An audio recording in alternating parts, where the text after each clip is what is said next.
বিরিয়ানি থেকেও সুস্বাদু দারুণ মজার চিকেন পোলাও রেসিপি শেয়ার করছি। আশা করি আজকের এই রেসিপি আপনাদের অনেক ভালো লাগবে। এই চিকেন পোলাও কিন্তু একদম অল্প তেল মশলায় তৈরি করা হয়, আর রান্নাটাও কিন্তু খুবই সহজ, একদম কম সময়ে ঝটপট করেই তৈরি হয়ে যায়।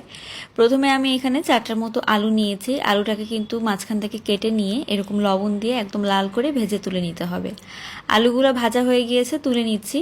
2টা দারুচিনি দিয়ে দিলাম, তার সাথে 2টা কালো বড় এলাচ, 3-4টার মতো সবুজ এলাচ দিয়ে দিচ্ছি, 2টা স্টার মশলা দিয়ে দিলাম। এখন দিয়ে দিচ্ছি এখানে 1 চামচের মতো গোলমরিচ, তার সাথে 2টা তেজপাতা দিয়ে দিলাম। এই মশলাগুলোকে ভালোভাবে একটু ভেজে নিতে হবে। ভাজা হয়ে গেলে এখানে প্রায় 1 কাপের মতো পেঁয়াজ কুচি দিয়ে দিচ্ছি। পেঁয়াজটাকে এখন কিছুক্ষণের জন্য একটু ভেজে নিতে হবে। ভাজা হয়ে গেলে এখানে শাহি জিরা 1 চামচ পরিমাণে দিয়ে দিচ্ছি।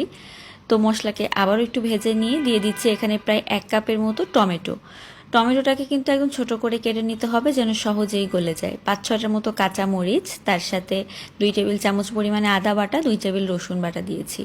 এখন দিয়ে দিলাম এখানে মৌরির গুঁড়া 1 চামচ পরিমাণ মৌরি গুঁড়া দিয়ে ধনিয়া গুঁড়া দিয়ে দিচ্ছি 1 চামচ পরিমাণে, স্বাদ মতো দিয়ে দিচ্ছি লবণ।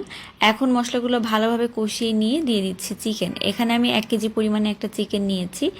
চিকেনটাকে পুরো দিয়ে দিলাম, ভালো করে ধুয়ে পরিষ্কার করে নিয়ে এখানে 1/2 কাপ পরিমাণে দিয়ে দিচ্ছি টক দই। তো টক দইটা কিন্তু অবশ্যই ভালোভাবে একটু ফেটিয়ে নেবেন। টক দই দেওয়ার পরে খুব ভালোভাবে মিশিয়ে নেবেন চিকেনের সাথে। এখন ভালোভাবে মেশানো হয়ে গেলে তেলটা উপরে উঠে আসা পর্যন্ত অপেক্ষা করবেন। দিয়ে দিচ্ছি আমি এখানে আলু। তো আলুগুলো দেওয়ার পরে ভালোভাবে আরও একবার কষিয়ে নিচ্ছি। এখন যেই অবশিষ্ট পানিটা আছে সেটা শুকিয়ে আসলে আমি এখানে পানি ব্যবহার করব। তো তেলটা কিন্তু উপরের দিকে উঠে গিয়েছে, ভাজা ভাজা হয়ে গিয়েছে। এখন আমি এখানে পানি দিয়ে দিব।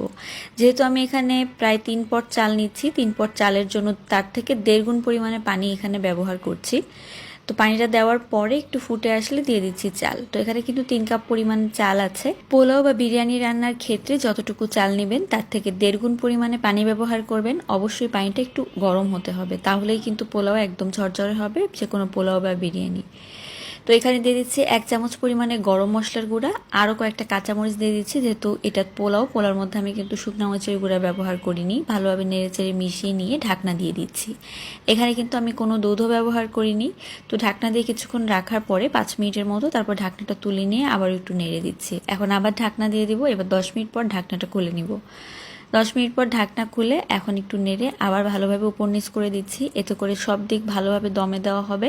আমি কিন্তু নিচে একটা রুটি সেকার যেই তাওয়াগুলো থাকে সেটা দিয়ে উপরে হাঁড়িটা বসিয়ে দিয়েছি।